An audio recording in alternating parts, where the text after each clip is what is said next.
I mean, to me, there are two things really that are so important. And the first is to wash your skin every day, right? And gently is better, right? Gently is better. Gentle, yeah. And wear sunscreen. That's it. Every single day. Now, look, I could give you the whole routine and actually, and not just because I have the benefit of amazing products, but I have a very robust routine. And also because I know my skin really well, having had skin problems for over 30 years, I'm very attuned to what does my skin need today? Is it looking a little dry? Is it looking a little oily? Is it looking a little congested?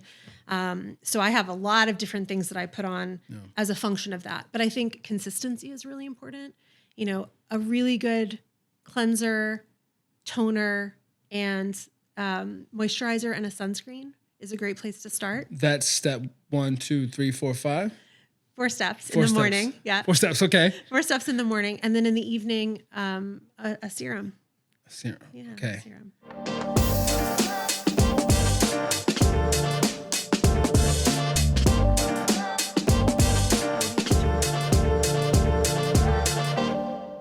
And welcome back to another episode of Inside Hilton's Head. And today I'm back in my home and I have the lovely Amber Garrison. Not only are you the global brand president of Origins, but you're like one of the nicest people I've actually got to meet in the last 6 months. Oh, that's that so kind. I instantly was like, when can I get you on the podcast? Because you are genuinely one of one, kind soul, someone who, when we met on an Origins retreat of sorts, I felt like it was a retreat. Kind of like a retreat. Sure. We were planting trees in Oakland, and I got to hang out with you and talk to you, and you were just so down to earth, so real, so kind. I was like, what kind of president is this? Talking to El Presidente, everyone. We have Amber Garrison. Amber, thank you so much for being here. It's really my pleasure to be here. And actually, that's why I came all this way to Baltimore. Tell me. Not just because I wanted to see this room for myself, but also because, you know, we had such a nice interaction, such a great day together. For sure. Planting trees in Oakland with Planting Justice. Yeah. With One Tree Planted and with my Origins team. And you were there with us to help us get the word out of all the amazing work that's happening. And so we had such a good day together. And I thought, let's have another one.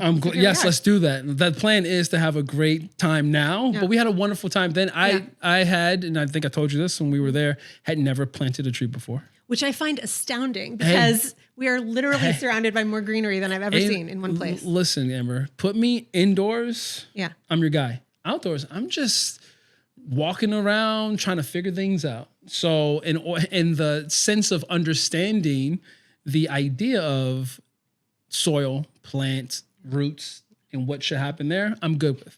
But the where and how and all of the things that a typical outdoor gardener would understand, that sort of education, I'm new and I'm trying to make my way through it. So it was an absolute pleasure to be there and to meet you. Now, what I didn't know, so when we first started chatting, we were like eating. Yeah. We sat down at the table. You sat down next to me. Mm-hmm. Very kind again. Realized we were the exact same age. We realized we were born in the same year. So we were vibing. Yeah. We were having a good time. Yeah. We got in an Uber to drive over to Planting Justice. That's right. Planted our trees. We had conversations. I left. It wasn't until after our meeting that I found out that you were the global president. You didn't realize? No. I probably wouldn't have talked to you as much as I did. If I would have known that I was with the global president of the brand, of Origins, I probably would have been a little bit, guarded in some sort of sense. So interesting. You think about El Presidente, like I thought you were going to be not a snob, but I thought you're going to be nitpicky or judgy, or I thought that's what I would have thought an individual who was the president of the brand would have been. But you were just so excited for everyone that was there to just be there and to embrace what was happening and be a part of it, that I felt like this is something, like your role must be something that was not a role given to you, but something that you were just born to kind of be, right? That's such an interesting way to see it. Because you're just so good at it. You're so natural at this. And I don't know, and we'll talk more about this, but I don't know if it's the president of this brand of Origins that you were born to be. You're definitely born to be El Presidente of whatever, right? And right now, Origins has you, and they are so lucky. I'm so lucky. You're the lucky one. You know, I'm so lucky because I think what luck, and this is really something we found together when we were talking, how lucky to be in alignment with what you do. Yeah. Right. And that's something I recognized in you. And actually, even before we met, I've known about your work, and I have a book of yours on my bedside table that I was going to bring to have you sign it, and I didn't. So maybe I'll sign one for you before you leave, and I'll give it to you so you can take it home. There you go. But I've known about your work for a long time, and I think I always admire people who seem to be in alignment with what they're doing. And I'm very lucky because at Origins, I'm in alignment with our brand values. Yeah. I'm in alignment with the fact that we make absolutely incredible, high efficacy, beautiful skincare that I love to use. Yeah. I'm in alignment with why we exist in the world, to do good for people and planet. And I'm in alignment to have the incredible privilege to lead a team around the world, which is to me such important work and truly comes from my heart. So, I felt that in you in terms of the work you do and what you're bringing to people. I see your Target bins right there, right? I see the alignment of what you do, and I recognize that because I feel it as well. And it's interesting when you talk about being born for things. I think I wouldn't describe my path like that, but what I would say is, leadership to me, first of all, it's an enormous privilege, and then it's an enormous responsibility to lead. And I take it very seriously. Yeah. And I don't consider leadership as a destination. It's very much a daily practice, like any other daily practice of waking up in the morning and deciding, how do I want to show up today? How can we do the best possible work together in a way that lifts people up? And helps them grow and develop. And so I really don't want to rely on a title to do the work I need to do. For sure. I think it's much more important to focus on my responsibility. Got it. Man, you're definitely not like me. Those who know me know I would flaunt my El Presidente status all over the place. I mean, you are the president of Hilton Cardo Incorporated. So am I really? You are. Ryan, you're the president and CEO. I am El Presidente. I did not think about that. You are. This is a co-presidential moment. What co-presidential moment? Yeah. Now, speaking of co-presidential moments, understanding the amount of work it must take for you to do your job at work, then to do the work that you need to do as a mother, as a wife at home. If you've listened to this podcast before, I always ask, because it's important to me, it's something that has been on my mind and something that I've been working through. How are you sleeping? Okay, so sleep is the cornerstone of my life. Really? Cornerstone. I thought you were going to say sleep because the way you said it, I thought you were going to say sleep is the cousin of death. I thought you were going to say, you said it when you broke it up. No. Sleep. And then you said the cornerstone of your life. Tell me more about that. I am willing to give up almost anything for sleep. For adequate sleep. Really? What is adequate sleep to you? It's about 7 hours a night. I would love to get more, but 7 hours is about what I can manage. So when you say give something up, what does that mean? Cancel plans. I don't watch a lot of shows.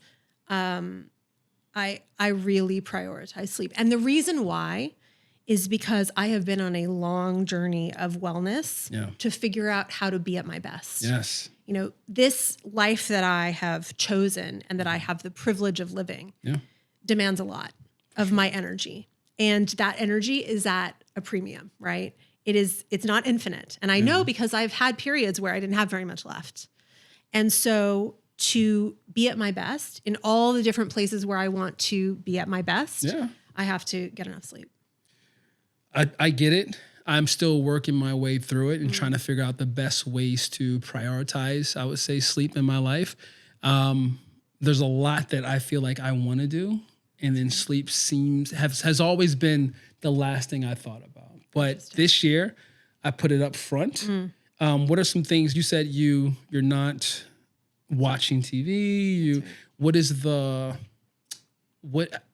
the schedule? How do you get yourself into that position to just fall asleep? You put the kids to bed. Yep. You and your husband maybe chat a bit. Sure. And then you do a bit of work. I mean, I think the reality is, and this is, anytime I talk about how I do it all, which by the way is I don't do it all. Okay. I do very selective things. Of course. And I don't do anything else. Of course. But anytime I talk about this, I think it's really important to be authentic and honest about what it takes to do a job like this and to have a family. Yeah. My kids, you have a little one and one on the way, right? Yes. My kids are almost 10 and 6. Mm-hmm. So we're getting into these golden years where they're just so much fun to be with. They have so much to say. They want to do everything. It's absolutely fabulous. Yeah. But my son is about to turn 10. And we're at this point where I'm starting to look back on the last decade. I've been parenting for a decade. My husband and I have been parenting together for a decade. And I sort of feel like doesn't that deserve like a pin? So there's some sort of like anniversary moment. You deserve something. You know what I mean? I think all parents, I remember when my son turned 1 and I thought, this party is for me. It is for you. My husband. Yeah. We survived the first year, right? My son is not going to remember this. We're just going to have some pictures of the cake everywhere. Of course. But the party was for us. Like, Congratulations to you, for surviving that year and for keeping a life alive for a full year. It feels like, a 1-year-old, 10-year-old, they're all trying to find ways to make life difficult for themselves or make us, like my 2-year-old, I feel like, I'm like, why do you want me to stress out so bad? Like, stop trying to hurt yourself. Please eat food. Do something that is going to keep you alive. Absolutely. So to have gone through this for 10 years, you do deserve not just a badge. I think any parent dealing with any kid deserves a badge. But there's something about that 10-year anniversary that I think is really powerful. And, part of the way we've managed it is that we've only managed, really, my husband and I, to do 2 things, right? We've managed to grow our careers and continue to evolve professionally, and we've built a family together. Got it. And there hasn't been really room for anything else. And I try to be really honest about that because I think it does a disservice to people earlier in their lives, earlier in their careers, who want to, quote unquote, have it all. And Oprah famously says, you can have it all, but you just can't have it all at the same time. I really believe that. And so for the last 10 years, we've been doing things that matter to us in our professional lives, and we've obviously been building a family together. And only now can I sort of step back and say, oh, I'm really starting to enjoy all of this. Because while I've definitely enjoyed my work that entire time, the family piece has been challenging at times, right? It can be exhausting. It can be tiring. It's very repetitive. Mm-hmm. No one really explains to you when you have a child, this is going to be relentless. Yeah. This is every day, the same conversation, right? For sure. And I think it's really important to not imagine that somehow it all looks easy from the outside, but inside it's been, a decade of real commitment and focus. And it going back to sleep, right? A lot of sleepless nights. I have this memory when my daughter was born. And, during that time I was on parental leave. My husband was working and she was a terrible sleeper, like terrible. And she's great now, but terrible sleeper at the time. And I remember dancing with her in our bedroom at 3 a.m. with the headphones on, listening to J-Lo. Okay. Right. Let's get loud, back and forth. Right. And thinking, this is really hard. Yeah. But this won't last forever. And that helped enormously because I think the idea somehow that the great things won't last and the hard things won't last either. Very true. Very true. Something that I say that resonates with people and that they sort of repeat back to me a lot is this thing I say that most days are not your day. Mm-hmm. And there's this idea, I think, especially when you see, Rihanna performing at the Super Bowl, right? Yep. You see leaders speaking and just in our daily lives, we see people having their day, right? That's what you see on TV. That's what you see on social media. For sure. But most days aren't that, right? Most days I don't get to sit here in this beautiful space and have a conversation about life. Yeah. Most days I wake up in the morning, make sure my kids are off to school, get onto the to-do list, have a day full of meetings, come back home, get the kids in bed, log back on, right? Most days are the ins and outs of daily life. Yeah. And so one of the things I think a lot about is the leadership and success, if you want to call it that, or purpose. Those things aren't found in the peak moments. The peak moment is like the result of all the work. For sure.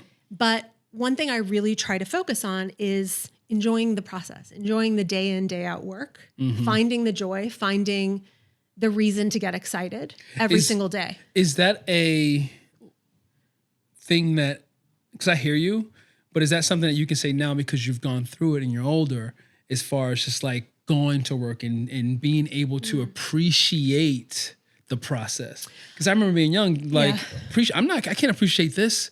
But now as I get older, I'm like, oh yeah, this is the goodness. You know, I don't know why, but I have felt this since I was a child. So when I was a dancer, I danced when I was a kid, right? And not that I didn't love to perform, I did, for sure. Love the fancy costumes and the hair and the makeup, what kind of all dance? that. Ballet. Okay.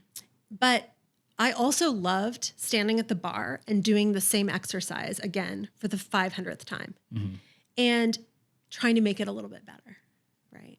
Perfectionist. Amber's a perfectionist? You know, it's interesting. I wouldn't say perfectionist. I would say I am committed to excellence. That was actually, you're going to love this. I was a band kid. So I was in the marching band and the concert band in high school and in middle school. Hold up. I played the flute. Okay, there we go. Flautist? I was a flautist, yes. Okay. And my band was super serious. So it wasn't just like walk Of around course the you're field. super serious. You're a perfectionist. I'm not a perfectionist. And on the walls of our studio, of where we performed and where we practiced, were the words "committed to excellence." Committed to and that excellence. is part of my life philosophy. Committed to excellence. And so excellence is not perfection. In fact, perfection I don't think serves anyone because it doesn't exist. But excellence, really trying to find the edges of potential and then go up to that edge and then find out there's actually more space to go. Okay. Now, you've definitely put me in a whole different mindset, because I'm like, well, if that's what it takes to find yourself in a position as you have work-wise, life-wise, honestly, because chasing excellence and putting that as the main focus for whatever you're going to do.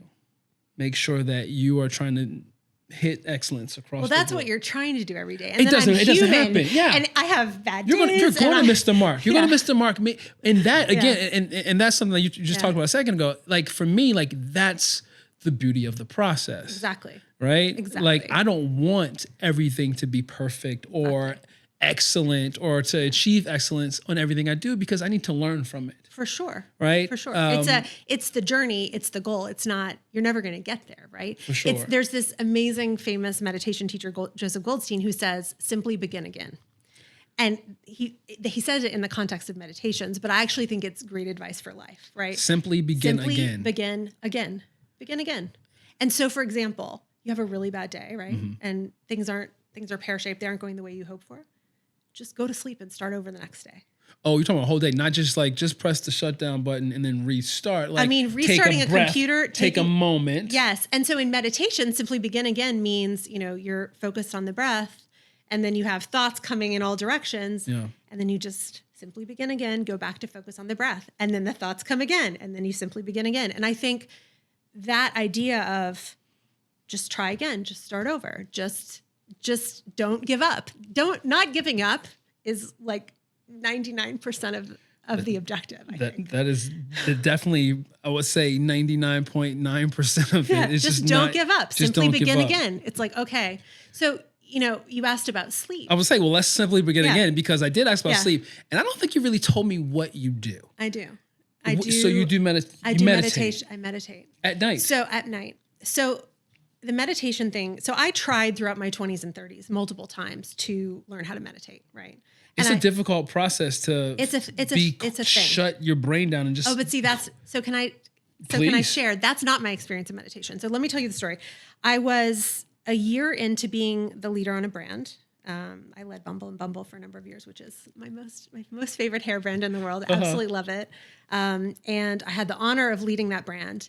But when I started that job, I had a 4-year-old and a 6-month-old. Oof. And a year in, I was finding it very difficult to manage a job that I loved, that I cared about being excellent at or pursuing excellence in. And a very young family with very demanding, very small children that you know well. And something had to give. I got to this point where I was like too frantic and I wasn't focused. I wasn't present. I wasn't in a place. I would be, if you met me then, right, that was 5 years ago, I'd be sitting here with you and I'd be going through my to-do list and I'd be thinking about my phone and I'd be, worrying about what's going to be for dinner tonight and what am I going to do this weekend. I would have been totally not present, not in my body, not having a physical experience, and definitely not able to focus. So something had to give. And so I was so lucky at that point to find this book, 10% Happier. Have you heard about this book? I haven't. Okay. But you're literally just... I should read this. 10% Happier. I'm going to get you a copy of this book. So Dan Harris. Okay. Was an ABC News anchor and now is writing and speaking full-time about meditation and has this company, 10% Happier, and started with this book. And the story of the book is basically how you go from being a type A, totally frantic human to being someone who through meditation can find greater focus and greater awareness. I won't say perfect focus or perfect awareness because that doesn't exist for most of us. But that book changed my life because I read it and I realized, oh, okay, this is what I need to do. And I started meditating every day. And by the way, meditation, sometimes it sounds like, oh, meditation, I have to sit for 45 minutes. No, if you put your hand on your heart and take one really conscious breath, you've meditated today. You want to do it together? Sure. All right, listeners, we're about to meditate. Viewers, you can watch it, which will be real weird for you to watch us meditate, but go for it. All right, so what do I do? So let's just try one thing that I sometimes do to reset myself. Okay. So take your hand and put it on your heart, just to connect to your body. I'm connected, hand on heart. Hand on heart. And now we're just going to take one inhale and one exhale. And as you're doing this, just watch your breath. That's it. Okay, ready? Okay.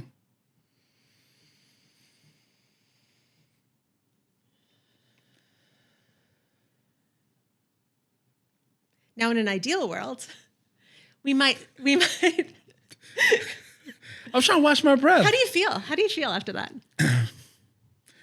Weird.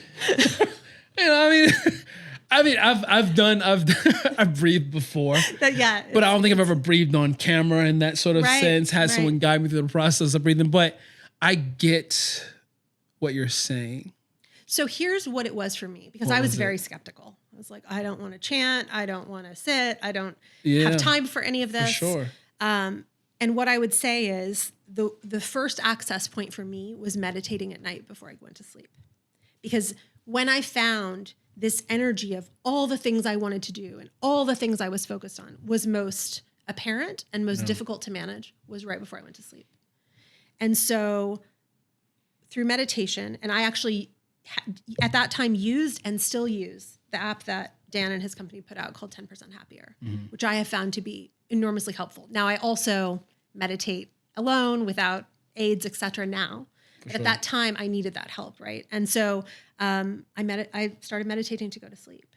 And it really changed everything about how I am able to be present and to focus.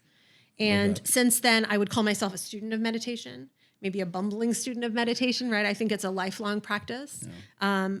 I think it can sound very daunting, as we discussed, right? It can sound like you need to go sit in a room by yourself for 45 minutes. And what parent of a 2-year-old has time to do that? Yeah. What person in life has time to do that, especially if they're just starting out? And so, I think meditation is really just about being present and observing your breath. And that can happen in 2 breaths, 4 breaths. That can happen for 45 minutes. And it's been an enormously helpful way for me to be in the moment. I love that.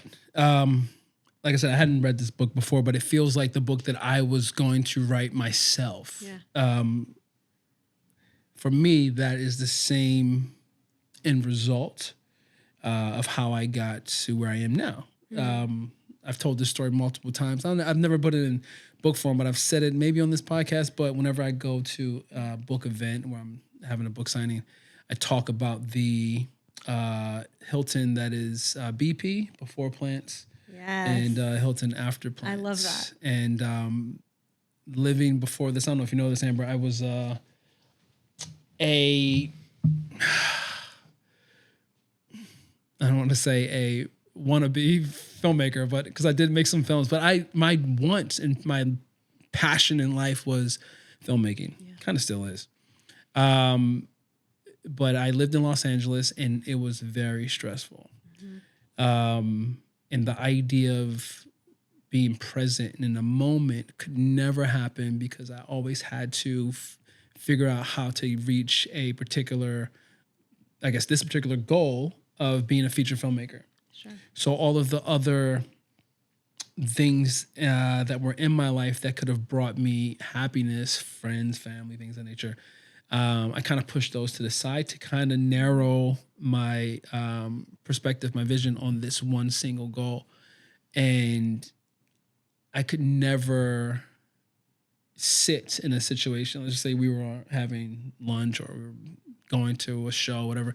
I can never pay attention or pull that moment in because I was always thinking about this other thing that I had to achieve that I thought once I had a real grasp of it, I would be then happy. Right. So fast forward, basically, I found myself in a space that had a lot of plants and I felt different. And I was like, I need this because all of the weight that I came into the space with was alleviated, gone. And when I started to bring plants in, this was a few years after that, the process of tending to plants, caring for plants, I wasn't mindful of the fact that I was tapping into some sort of meditation of sorts. For sure.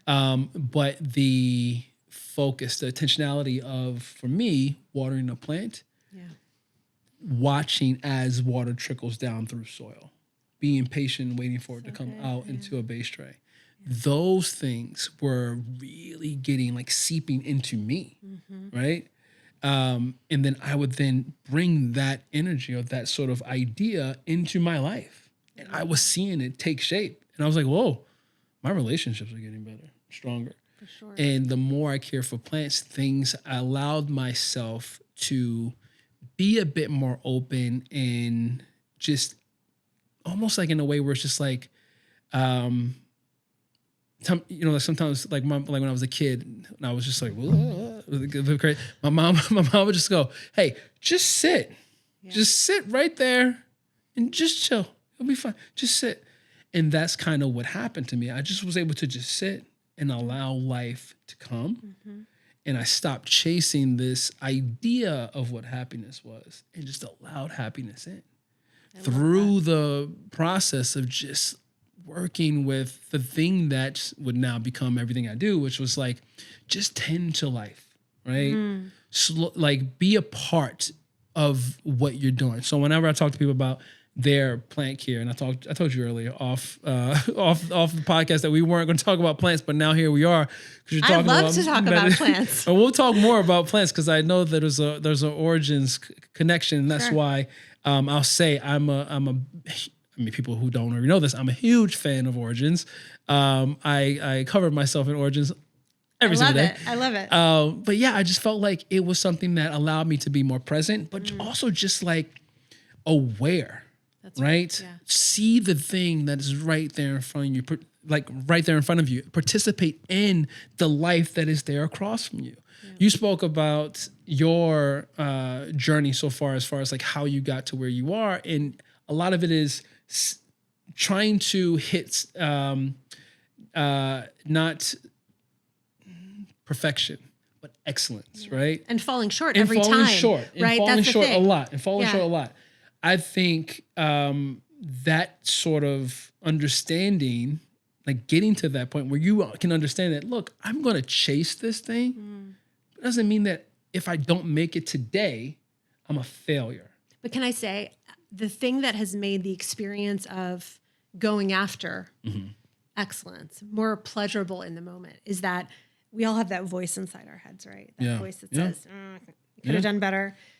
That voice, when I was younger, I would have called an inner critic. Very critical, sometimes bordering on self-loathing, like not a helpful voice. Yeah. And over the years, I have learned how to turn that voice into a coach. Yeah. So I have an inner coach. And so every single day, that coach says, could have handled that better, but you will next time. Or, when your son asked that question, that was a really important moment. You could have added this, or maybe you shouldn't have said it that way. But you can try again tomorrow. And so that coach has a point of view, right, on every single thing that I'm doing, but it's a loving, supportive point of view, as opposed to a critical point of view. I hope my coach is listening to your coach, because my guy's like, dude, pull it together. What are you doing? But my coach, when my coach says pull it together, the coach also then says, maybe you didn't sleep well last night. Yeah. Maybe you need to do a little bit more. You need to get better sleep tonight, maybe a longer meditation, maybe drink a little bit more water, and I'm sure tomorrow will be better.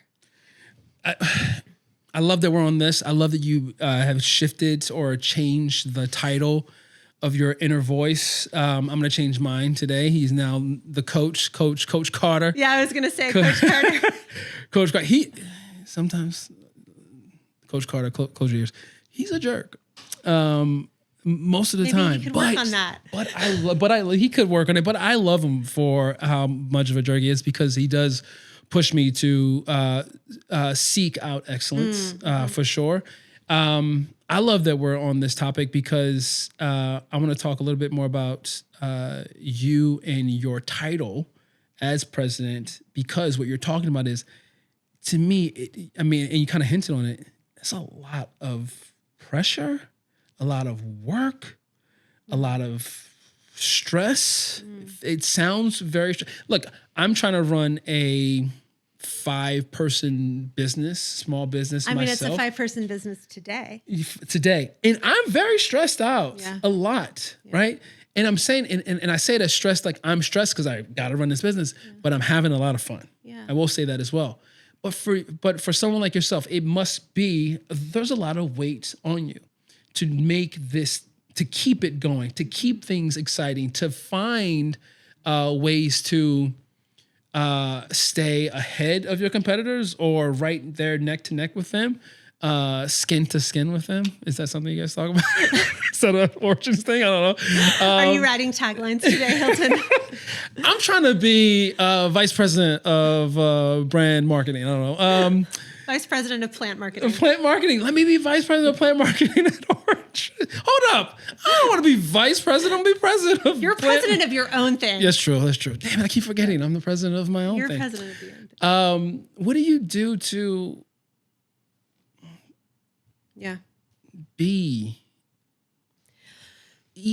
find that even kills? I know you're talking about meditation, but do you still dance? Are you probably dance with your kids? Dance with your kids. I would love to dance more. That's actually on my list of things I'd like to do more of. So I definitely have a daily meditation practice. I try to get enough sleep. I try to eat right. I try to spend time in nature. That's actually hugely important. Something I do with my children as well. Yeah, for sure. I would say I'm the step before amateur gardener. Like, what is that? What's the step before amateur? Barely figuring it out gardener. Yeah, for sure. So I'm learning how to garden. I'm learning how to care for plants You're outdoors. just now getting your roots wet. Yeah, there you go. Over the last couple of years. And I do that. But, I was in this amazing class a few weeks ago with a meditation teacher, actually. Okay. And he was talking about leadership, and he said, leadership is the ability to hold awareness and expand your awareness beyond yourself. I love that. And I love that. Yeah, it's amazing. And so I think a lot about, how do I get stronger? I don't think much about the stress piece. Maybe it's because I've also, I've had an intense career for over 20 years, right? So I'm accustomed to stress and pressure, and I'm pretty calm in the face of challenges. I'm pretty undaunted. And I'm very persistent. But I think I am working really hard all the time to expand my capacity for awareness and to expand my capacity for complexity. For sure. And, if I can be of service to other people, it's also to help them see that they too can expand their capacity. Because, we talked a little bit about purpose, but, I think there are only two purposes that I'm here for, and that is to love and to be of service. I love that. And so, how do I, in my daily life, as a leader, as a person, as a parent, as a citizen, how do I serve? That's the only question. And how do I do it with a loving, grateful heart? You would make a great global president for any brand. Thank you. Why Origins? Oh, I love Origins so much. Why? I discovered Origins 30 years ago. Really? 30 years ago. Yep. Okay, tell me. And in fact, our archivist found this 17 magazine that I remember from being a teenager, where there was this beautiful model and she was wearing Origins, and it talked about, and she, it was this lifestyle shot and she looked so calm. She was on a beach and her beauty was really natural. And it talked about peace of mind, which was one of our iconic products that actually relieves stress instantly. It's actually amazing. And I just remember feeling a connection to that. And sure enough, when I started on the brand 2 years ago, we found that editorial in 17 magazine from 1993. Wow. And so I think I'm extremely lucky to be working on a brand today and to be stewarding this brand with my amazing team around the world that really resonates so much with me personally, right? It's a brand that was founded to focus on the well-being of people and the planet. It was a brand that was founded on this idea that beauty is not just external. In fact, wellness and inner beauty are core to the idea of being healthy, being happy, feeling well. In my own life, because I think, again, it can be so easy. I think if I were 15 or 20 or 25 watching me today, I'd be like, wow, how am I going to get there? How am I going to figure it all out? And the fact is, the path was not straight. Yeah. And there were a lot of days, so many days, I doubted where I was going to end up or what I was going to do. It has been really step by step by step. And there have been a lot of challenges, even some really serious ones personally and with my family, and things that have forced me to dig really deep. But the result of all those challenges is a newfound appreciation for the present moment, right? And so I look back on the things that have happened, the good things and the really difficult things. And I'm sure there will be more really good things, and I'm sure there will be more really difficult things. Before I let you go, I need to know for myself, because I'm obviously, you know this, I'm on my skincare journey. That's 24. right. And I plan never to leave this journey. I plan to be on this path for a long time to come. I love it. Individuals who are on their own skincare journeys, you're still on your own. Absolutely. I'm sure. I'm having a good skin day. Having a good skin day. But some days I have a tricky skin day. Talk to me a little bit about how can someone who's having a tricky day, how can they get on board to have better days, even though there are going to be some days that aren't as great? What are the steps? For me, it was just like out of nowhere. I was like, all right, I got to figure some stuff out for my skin, because I talk about this when it comes to plants. I always say, if it's not good in the pot, it's not going to show itself in the foliage, right? Oh, I love that. Yeah. So it's in terms of that, like I always think first, I'm like, I got to get right with what I eat first. Right. But then I also got to apply the stuff and treat myself a bit better with what I'm applying to my skin, and stop abusing my skin. Because the way I've learned through watching all the video content on Origins is like, I used to rub my face so hard and rough. I'm thinking like, I got to stop doing stuff like that. What is like takeaways that individuals who are trying to either be better in their journey and as far as skincare, what can they do? I mean, to me, there are two things really that are so important. And the first is to wash your skin every day, right? And gently is better, right? Gently is better. Gentle, yeah. And wear sunscreen. That's it. Every single day. Now, look, I could give you the whole routine. And actually, And not just because I have the benefit of amazing products, but I have a very robust routine. And also because I know my skin really well, having had skin problems for over 30 years, I'm very attuned to what does my skin need today? Is it looking a little dry? Is it looking a little oily? Is it looking a little congested? So I have a lot of different things that I put on as a function of that. But I think consistency is really important. You know, a really good cleanser, toner, and moisturizer and a sunscreen is a great place to start. That's step 1, 2, 3, 4, 5. 4 steps in the morning. Yeah. 4 steps. Okay. 4 steps in the morning. And then in the evening, a serum. A serum. Yeah. Okay. Serum. I can write it all down for you. I need that. But I mean, obviously it's in the podcast now, so I got it. I just listened back to this a few times. So that will get us at a base level, or we'll just be shy. Like, well, it depends what your skin needs then, right? Because there's sort of the base level of just, let's call it a general baseline routine. And that protects your skin from the sun every day. Who's the person that makes the decision on what our skin needs? Like, how do I say to myself, my skin needs this? Do I have to see a dermatologist to first say, these are the things you need? Or is it just something I can look in the mirror and go, oh, this is what I'm missing? That's a great question. And, you know, a great place to start is YouTube, right? To search, my skin feels dry. It also is about how your skin feels. Does it look oily? Does it feel dry? Do you have blemishes? Are you starting to see the signs of aging? Is oily bad? I thought oily was a good, I have a good sheen going on here. It depends. I mean, it's also about how you feel, right? So if you like the way your skin is looking, that's amazing. Yeah. That's not usually me on most days, right?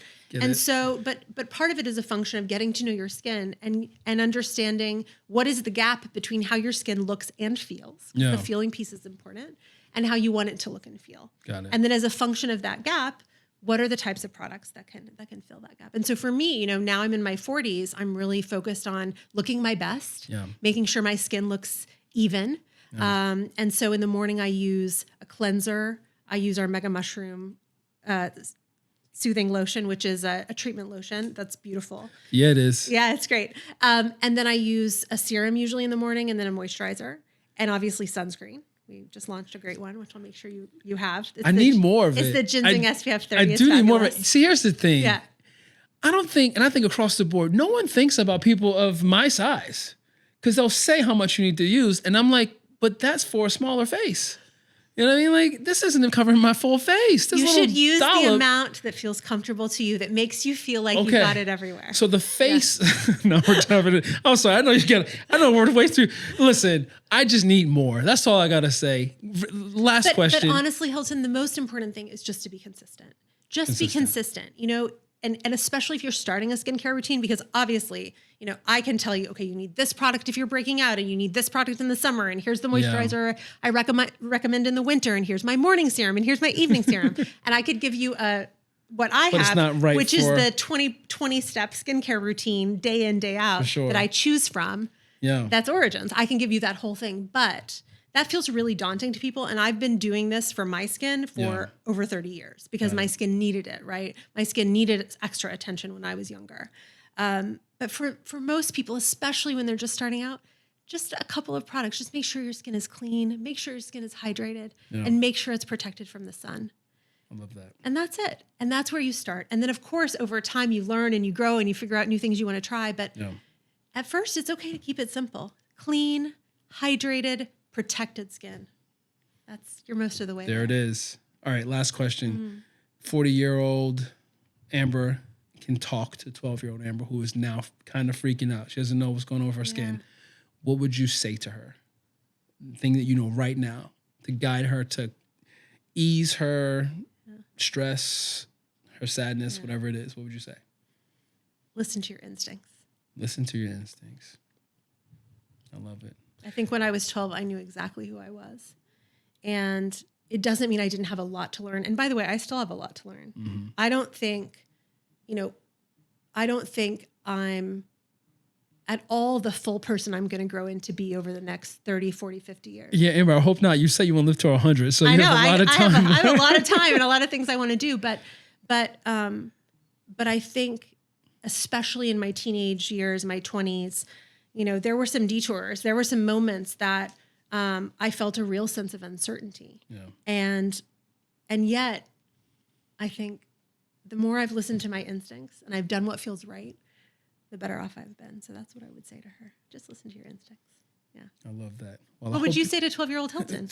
Well, 12-year-old Hilton, he thought he'd be the next Michael Jordan. So I would say to 12, no, I would say to 12-year-old Hilton, just do what you're going to do. Just keep doing that thing. Yeah. Because I mean, and I would say this to every age version of myself, because if it would throw me off of where I am at this very moment, I would not want it. Exactly. Everything that I regret or that I wish I had done differently taught me something really important. So true. And so, you know, I agree with you. Amber, thank you so much for joining us. Thank you for letting a lot of your heart be exposed today. Thank you for, I don't think I've ever breathed with someone. Feels good to breathe, right? It does feel good to breathe. I'm glad we took that moment together. Guys, you were just given such a great, just well of beautiful information and thoughtfulness from the global brand president of Origins, Amber Garrison. And that is just a small piece of who you are. But it's a small piece of who all of us are, right? Exactly. That's the thing. We all have so much inside us. Yeah. And the goal is just to be in environments where we can explore that. I mean, there's such a beautiful diversity and a breadth of experiences within humanity. And don't we want to live in a world where everyone is able to tap into their potential? I think For sure. that's the dream. And so, yeah, it's been such a privilege to be here with you. Thank you for the invitation. Of course.